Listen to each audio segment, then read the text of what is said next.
సుమన్ టీవీలో మీ business promotions కోసం ఈ కింది నెంబర్ను సంప్రదించగలరు.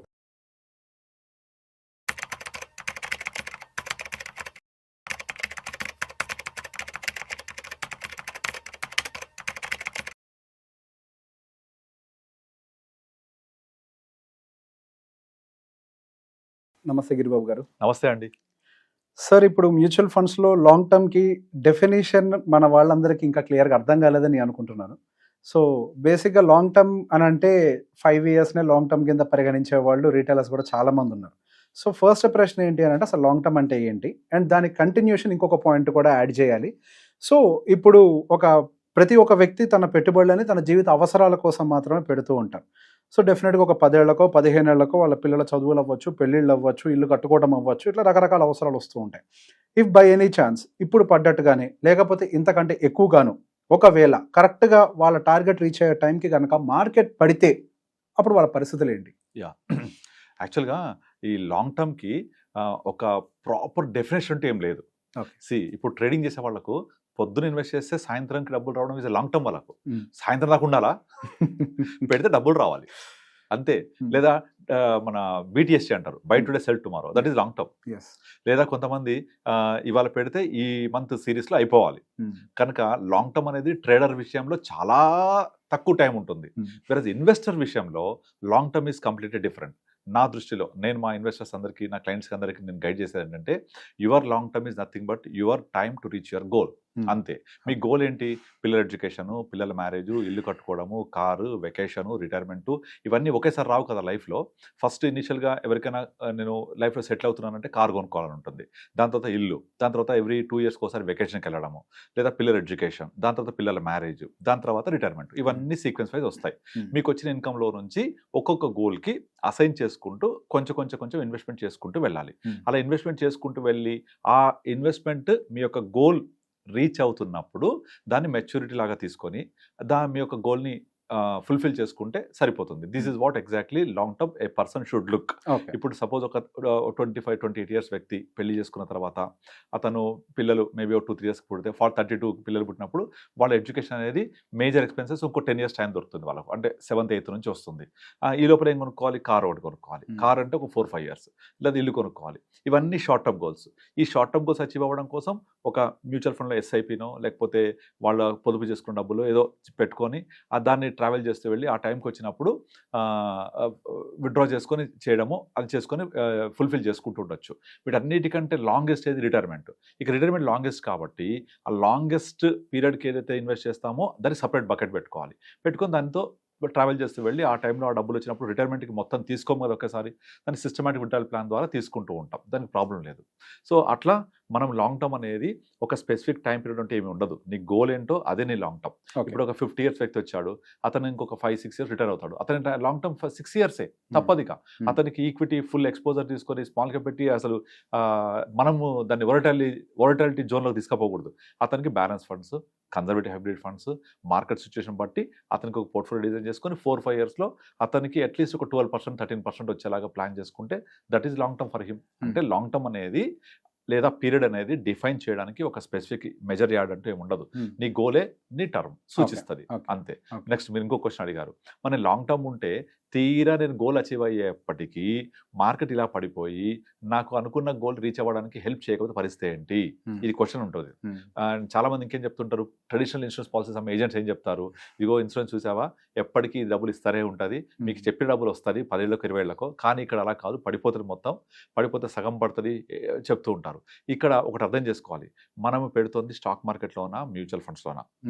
మనం కొనింది స్పెసిఫిక్ స్టాకా మ్యూచువల్ ఫండా?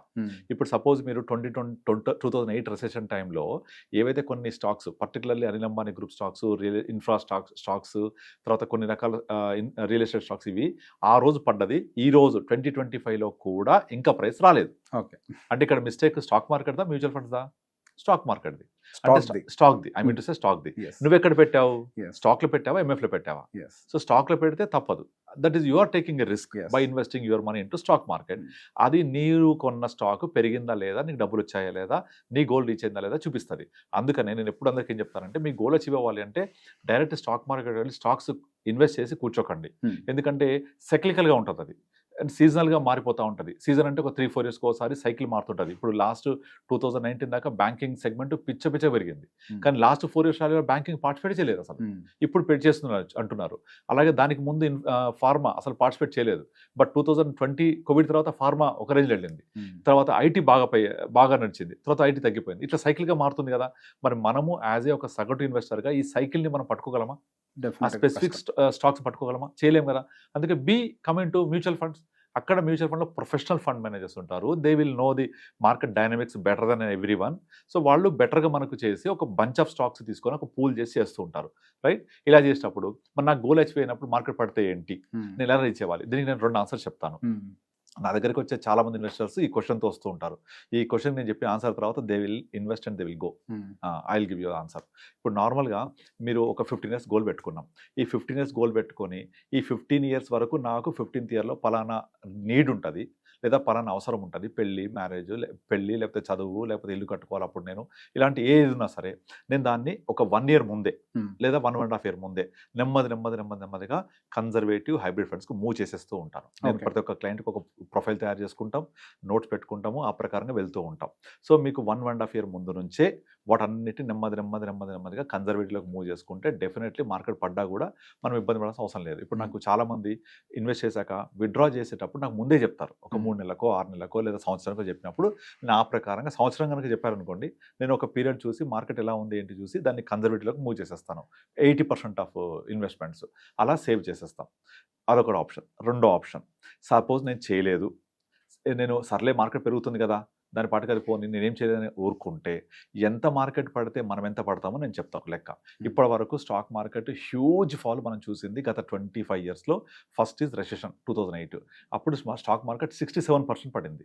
కానీ ఫండ్స్ ఎంత పడ్డాయి? మ్యూచువల్ ఫండ్స్ 40% పడ్డాయి. మ్యూచువల్ ఫండ్స్ ఇది ఏమీ చేయకుండా వదిలేస్తే 40% పడ్డాయి. కానీ మార్కెట్ 40% పడుతూ ఉంటే ఒకరోజు పడదు కదా, అది over a period of 1 year పాటుగా చూస్తే 2008 January 16 నుంచి స్టార్ట్ అయింది.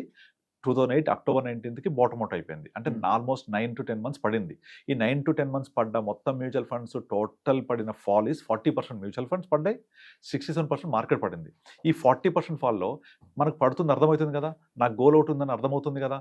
కనుక నేనేం చేస్తానంటే ఒక 10% పడగానే మనకు అర్థమైపోద్ది ట్రెండ్ అనేది, నేను తీసేస్తాను పక్కకు. అట్లా 40% ఏమీ చేయకపోతే పడ్డ మ్యూచువల్ ఫండ్స్లో మనం కొంచెం జాగరూకతతో ఉండి దాన్ని ఒక 10%కో 12%కో మనం రెడ్యూస్ చేసుకోవచ్చు. అట్లా మనము ఈ ఫాల్ని మిటిగేట్ చేసుకోవచ్చు by implementing our own expertise. Implement చేసి వాళ్ళకి పడవడానికి ముందే దాని లేదా పడుతున్నప్పుడు ఒక 5% పడగానే 5% 10% పడగానే అర్థమైపోద్ది ట్రెండ్ మనకు. ఓకే ఇది ఇలా వెళ్ళేది కాదు, కొంచెం ఇంకా ట్రెండ్ ఎక్కువ ఉంది, కొంచెం బాగా పడుతుంది అని అర్థమయ్యి వాళ్ళకు 10% రాగానే తీసేస్తాం. ఎందుకంటే మార్కెట్ ఓవర్ నైట్ పడదు, ఒక టైం తీసుకొని పడుతుంది, ఒక టైం ఫ్రేమ్లో. Maybe that 6 months. ఇప్పుడు ఇది చూడండి, September 2024లో పీక్అవుట్ అయింది. ఆ సెప్టెంబర్ నుంచి కంటిన్యూస్గా నెమ్మది పడుతూ వస్తుంది. మనకు అర్థమవుతుంది కదా వెళ్ళట్లేదు, నాకు గోల్ దగ్గర ఉందని. ఇమీడియట్గా మనం చేసేస్తాం. ఎవరికైతే గోల్ చాలా దూరం ఉంది, ఎవరికైతే డబ్బులు పెట్టడానికి ఇంకా స్కోప్ ఉంది, వాళ్ళకి మాత్రం ఇన్వెస్ట్ చేస్తాం. నాకు గోల్ దగ్గర పడుతున్నప్పుడు ఎట్టి పరిస్థితుల్లో అది పడేదాకా వెయిట్ చేయము. ఆ విధంగా మనము దీన్ని రెస్క్యూ చేస్తూ ఉంటాం. నెంబర్ 2, ఇలా చేస్తే కూడా ఫస్ట్ కోవిడ్ అయిపోయింది, ఫస్ట్ ఇది రెసెషన్ కదా, సెకండ్ కోవిడ్ టైంలో మొత్తం మార్కెట్ పడింది 39%. మనం మ్యూచువల్ ఫండ్స్లో ఏమీ చేయకుండా వదిలేస్తే 19% పడ్డాయి, 20 రఫ్లీ పడ్డాయి ఏమి చేయకుండా. ఆ 20%లో మనం కనుక అక్కడ కోవిడ్ అనేది ఒకటి వచ్చింది, వరల్డ్ వైడ్గా ఇష్యూస్ జరుగుతున్నాయి, ఏమైందో తెలియదు, మార్కెట్ పడుతున్నప్పుడు కనీసం ఒక 5-6%కి మనము రెస్క్యూ చేయగలుగుతాం. సరే అది చేయలేకపోయాం అనుకోండి, మనం ఒక 20% వాళ్ళు 15% పడింది అనుకుందాం. మనం ఎంత వస్తుంది లాంగ్ టర్మ్లో 15% మాట్లాడుతుంటాం కదా, 12-15%. ఆ 15%లో నుంచి ఒక 20% తీసేయండి, అంటే ఎంత? 3%. 15 - 20% ఈస్ 15%లో 20% ఈస్ 3%. ఆ 3 తీసేస్తే ఎంత వచ్చింది? 12% వచ్చింది. 12% లాంగ్ టర్మ్లో కూడా తక్కువేం కాదు. 15 years 15% రిటర్న్ వచ్చి 15,000 పెడితే ₹1 కోటి అవుద్ది. అదే 15,000 15 years పెట్టి 12% వస్తే 80 lakhs వస్తుంది. ఆ 12% కూడా పడిన తర్వాత చెప్తున్నాను నేను. So understand the number. ఆ 15%లో 20% పడింది అంటే నథింగ్ బట్ 3% అది. సో 15 - 3 12%. 12 వచ్చింది అంటే that is nothing but more than 82 lakhs. మీరు క్యాలిక్యులేట్ చేసుకోవచ్చు.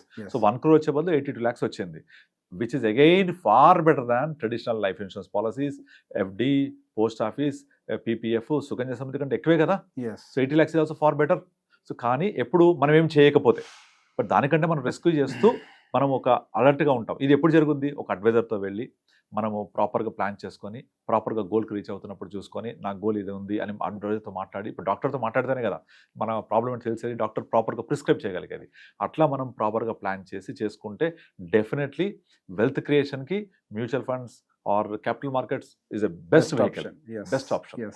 అండ్ ఇదంతా మనం చూస్తూ ఉన్నాం.